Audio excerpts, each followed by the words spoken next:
Hola, mi nombre es Joshua Hernández, soy autor de cómic independiente. Ecatepunk es una historia acerca de un Ecatepec posapocalíptico, de personas que viven en este Ecatepec destrozado, que intentan sobrevivir. Hola, mi nombre es David Cali, soy curador de la colección del siglo XX del Museo Nacional de Arte. Me interesaba mucho cómo se presentaba Joshua como un narrador visual, ¿no? Cómo construir justo historias a partir de la visualidad. Me interesaba mucho también conocer a Joshua para comprender también desde dónde era el punto de partida, cuáles son sus influencias y con ello entender la cantidad de dibujos y también la forma en la que presenta su discurso, como es este concepto de Ecatepunk.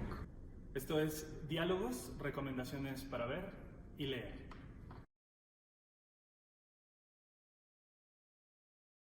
En esta ocasión vamos a hablar de Ecatepunk, un cómic de Joshua Hernández, con nuestro invitado David Calis, curador del siglo XX del MUNAL.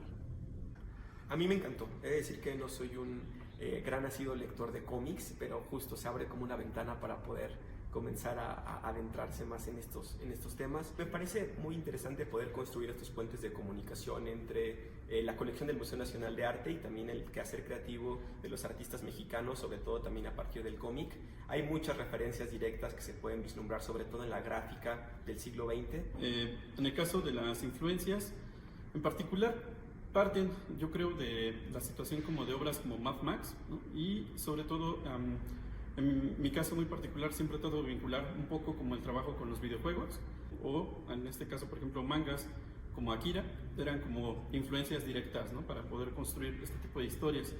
Sobre todo porque hablan como de contextos similares, ¿no? Pero siempre se habla como de una vertiente como en el extranjero, ¿no? Entonces, en cambio, digamos, era como vamos a tratar de adaptar estos contextos a una situación donde funcione en nuestra cotidianidad, digámoslo. Pensemos en los personajes marginales que puede llegar a construir Guadarrama o también la propia Vita Castro, las vistas de la Ciudad de México, las periferias, un grabado sensacional de Alfredo Salce que se llama México se transforma en una gran ciudad, pero que es un grabado con muchos contrastes.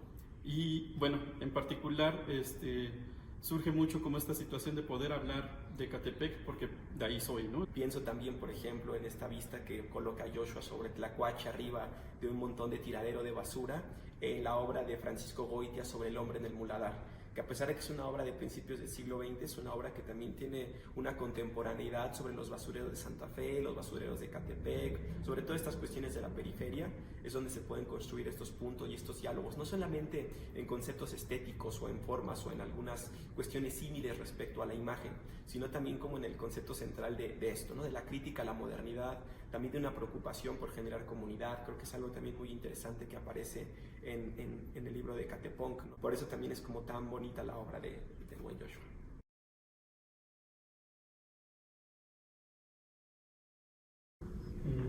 Yo creo que, o sea, generalmente el trabajo como del narrador gráfico suele ser como muy solitario, o sea, en el sentido de que uno como que se encierra y empieza a trabajar en las obras en general. Siempre hay una investigación antes de trabajar, o sea, siempre es como ver qué existe antes, digamos, que pueda servir de referencia, que pueda servir de inspiración también y cómo transformarlo. Pero a veces es justo mencionaba hace un momento, ¿no? Que no parte como de una sola cosa en específico, ¿no? O sea, puede venir incluso de otros medios, ¿no? O sea, desde los videojuegos hasta el propio cine, ¿no? Y sus diferentes interpretaciones. Y la otra es justamente a través de piezas artísticas, ¿no? En particular no lo había pensado tanto, ¿no? En el momento de desarrollarlo. Sin embargo, por ejemplo, si uno empieza como a buscar, ¿no? Empieza a escarbar, ¿no? en el imaginario colectivo, muy probablemente empieza a encontrar estas referencias existentes, ¿no? Justo hace un momento me mencionaban sobre una pintura de Goitia, de La Bruja, por ejemplo, que tiene ciertas similitudes con una viñeta, ¿no? En particular caso, aunque conozco la obra de Goitia, no había pensado específicamente como sobre esa imagen, y ahora que la tengo presente, pues es como una situación de quiero investigarla, ¿no? para entender un poco más, ¿no? de qué puedo aprovechar, pues, de los recursos visuales que uno puede tener para seguir implementándolo en el trabajo. Sigue siendo nutritivo, ¿no? En el aspecto como de un creador, ¿no? Pero también lo es sobre todo como la persona que lo puede leer, ¿no? Que lo puede interpretar, porque siempre cuando tenemos más contextos empezamos a relacionar, ¿no? Así cómo van funcionando las obras, y se me haría muy interesante justo ver qué más se puede encontrar al momento de estar leyendo una obra y compararla a lo mejor con otros estilos artísticos.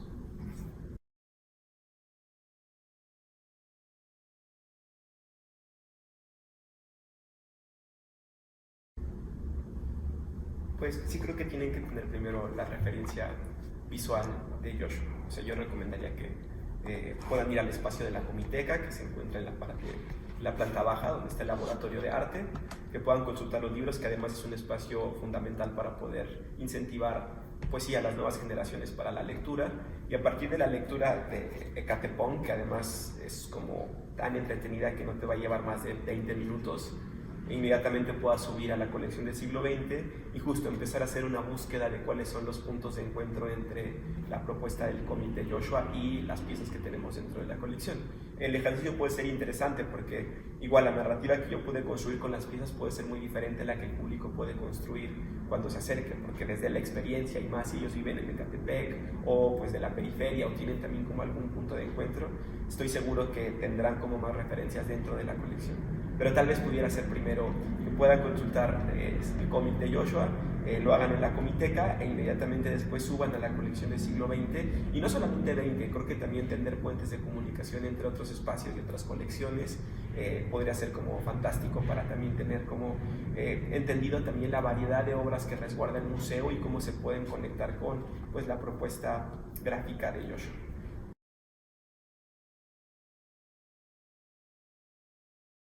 Yo creo que después de leer la obra de Joshua tienen que visitar la colección del siglo XX, pasar por la parte de las piezas del hombre en el muladar de Francisco Goitia, también los ahorcados de Francisco Goitia, poder verificar también la obra gráfica, las fotografías de Tina Modotti, los grabados de Alfredo Salce sobre México se transforma en una gran ciudad, e inclusive también pasarse a la parte novohispana. Pienso en la Virgen del Apocalipsis, y por qué no ahí dentro de la propuesta imaginativa crear un segundo personaje dentro de la propuesta del cómic de Joshua, inclusive dentro del propio espacio del museo, con la cuestión arquitectónica, ¿no? Ahí aparece también un personaje que es un animal, que es un perro, que también se genera como un vínculo interesante con el tlacuache, con los leones del patio de los leones. Creo que eso es lo bonito del Museo Nacional de Arte, que hay un sinfín de posibilidades donde podemos observar tanto en una obra plástica, gráfica, considerada como obra de arte, como también en cuestiones ornamentales dentro del propio museo, ¿no? También poder generar este gesto de poder vincular no solamente las obras del museo, sino inclusive la experiencia de habitar el propio Museo Nacional de Arte. Yo me quedaría también con una duda que usted quiera aprovechar para hacérsela a Joshua, sobre el personaje del tlacuache. O sea, el nombre que le das al personaje tiene una referencia propia, porque yo pienso, sobre todo en la cosmovisión mesoamericana, el tlacuache tiene la condición, junto con el xoloescuincle, de robar el fuego a los dioses para traer el conocimiento a los demás, ¿no? Y que tiene que ver también un poco con la dinámica del tlacuache. El tlacuache tiene este conocimiento de reconstruir a partir, ¿no? Una cuestión innata de las máquinas y ayudar al otro, pero me llamó mucho la atención. Además, soy de la Escuela Nacional de Antropología y nuestra mascota es el tlacuache. Entonces, para nosotros es una referencia muy bonita siempre el tlacuache, porque tiene el hecho de que tenga la cola quemada, significa que se sumergió al inframundo para poder robar el fuego y traerlo junto con el xoloescuincle. Por eso esos dos animales no tienen pelo. Y me llamó mucho la atención el nombre del tlacuache, porque dije, a lo mejor soy una proyección que estoy haciendo al cómic, pero me interesaba mucho saber por qué el tlacuache. Sí, la verdad es que a mí en particular el mito del tlacuache es uno de mis preferidos, porque justo es como, casi como un Prometeo, ¿no? Este ser que va y casi que se enfrenta a los dioses para obtener el fuego y traérselos a los humanos, ¿no? Entonces, sí hay una referencia muy marcada pues, a través de ese lenguaje, y obviamente, por ejemplo, que en el imaginario colectivo contemporáneo de repente tendemos a pensar en el tlacuache como una criatura vinculada con la basura y con la acumulación de pequeños recursos, ¿no? No diría de grandes, pues, pero sí viene mucho de ese contexto. Entonces para mí era como el nombre ideal, pues, para tratar de trasladarlo. Tal vez hubiese sido como mucho más marcada la referencia, pues si tuviese como heridas a lo mejor vinculadas con estar quemado, ¿no? Ya hasta ahorita lo estoy pensando, pues, pero sí, partía de esa primera idea en primera instancia. Sí.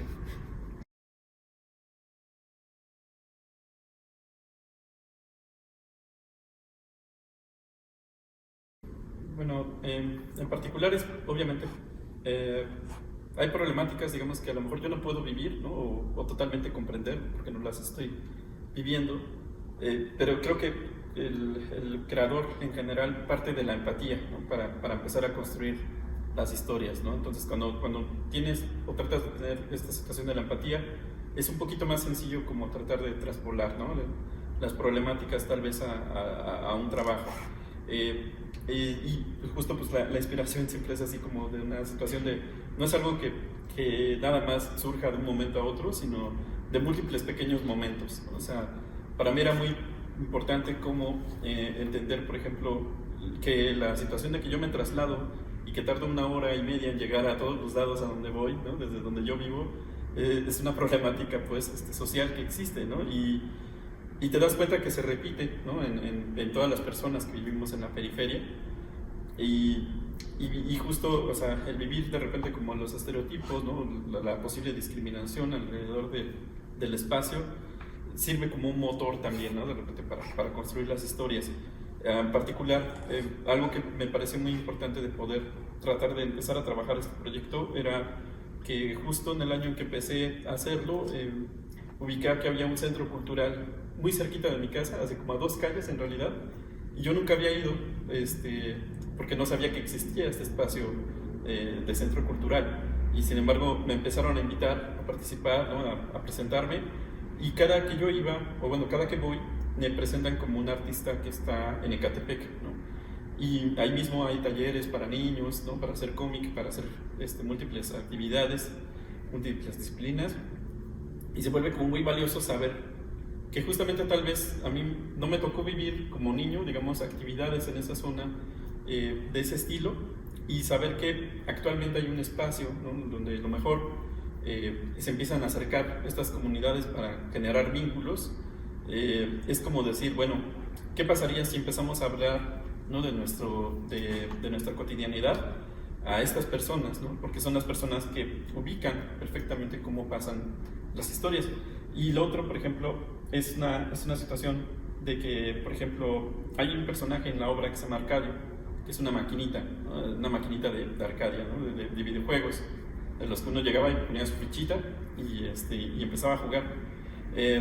Y yo vi un meme, porque realmente fue un meme, que un señor mayor le escribía a su celular, por favor, la canción de Pedro Infante, ¿no? Una cosa así. Gracias. O sea, en el buscador ponían por favor y gracias, ¿no? Y bueno, para muchas personas fue como algo cómico, ¿no? En realidad, pero nos hablaba como de qué pasaría pues si nuestro lenguaje para comunicarnos a través de los lenguajes digitales no fuese como una orden, ¿no? Nada más de decirle al programa que ponga algo, sino de por favor, puedes hacerlo, ¿no? Y el personaje de Arcadio, justamente, cada que le habla el protagonista, sobre todo al inicio, le pide que por favor, o sea, que tenga que pedir las cosas por favor, ¿no? Y cuando las cumple la máquina, le tienen que decir gracias para sentirse retribuido, ¿no? Entonces, un pequeño gesto como eso era como de cómo podemos establecer una dinámica de amistad, ¿no? Entre un niño y una máquina a través del lenguaje, ¿no? Y a mí se me hacía como muy, muy valioso poder tratar de llevar esa interpretación entre Tlacuache y Arcadio, y es justo como el motor narrativo pues, que va uniendo, ¿no? a todos los demás personajes. Entonces, pues, muchas veces, o sea, puede venir como de diferentes medios, pero siempre es como tratamos de transformar la idea original, ¿no? a tratar de generar un lenguaje diferente.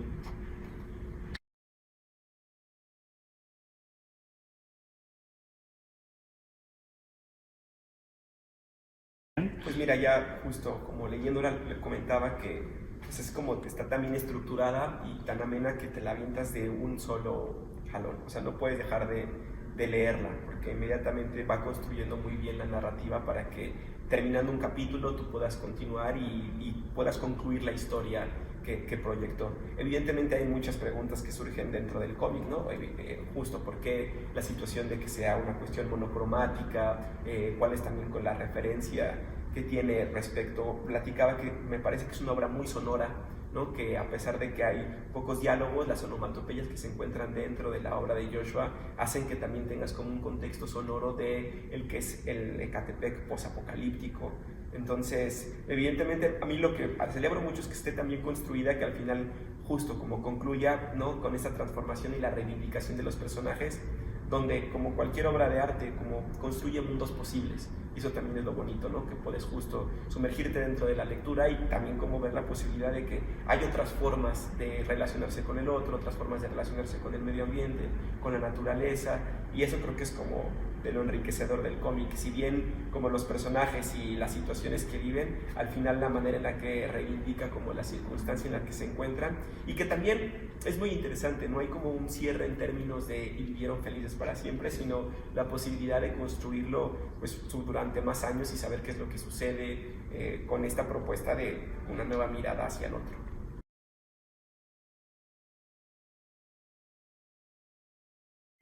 Sí, bueno, afortunadamente dentro de la Comicteca tienen básicamente todo como el catálogo de obras recientes, digámoslo, porque antes yo hacía fanzines, bueno, sigo haciendo fanzines, pues, pero eran publicaciones muy artesanales y de viajes muy pequeños, ¿no? Pero en particular, justo esta obra de Las Retadoras es una historia sobre fútbol femenil situada en Ecatepec también, y se enfrentan equipos de Xochimilco, de Nezahualcóyotl, de Iztapalapa, ¿no? Es una liga independiente de fútbol femenil, pero donde se enfrentan, digamos, los barrios, ¿no? Del Valle de México en particular, ¿no? A mí me gusta mucho Las Retadoras precisamente por eso. Evidentemente, al estar vinculada con Ecatepec, también tiene un contexto sociopolítico, digámoslo, en cuanto al origen de los equipos y todo ello. Y por ahí, en particular, pues mucha de mi obra se vincula mucho con lectores infantiles, ¿no? Entonces, aparte de estas obras, tengo unos cuantos cómics como Pepe Pesadillas o Los Miauriachis, ¿no? Que son unos gatitos mariachis, y El Ombligo de la Luna, ¿no? Que es un viaje por todo México de unos niños que van enfrentando a seres fantásticos de las tradiciones orales. Esa en particular me gusta muchísimo porque es un libro de 500 páginas y es puro cómic, ¿no? de aventuras.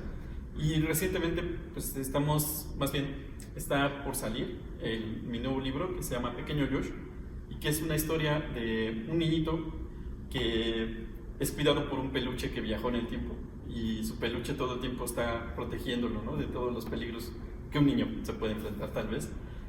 Pero es una obra como muy, muy tierna y muy carismática acerca del vínculo entre un niño y un objeto en este caso, pero que es su mejor amigo al mismo tiempo, ¿no? Entonces, esa obra en particular creo que va a dar un poquito más de qué hablar también en un futuro.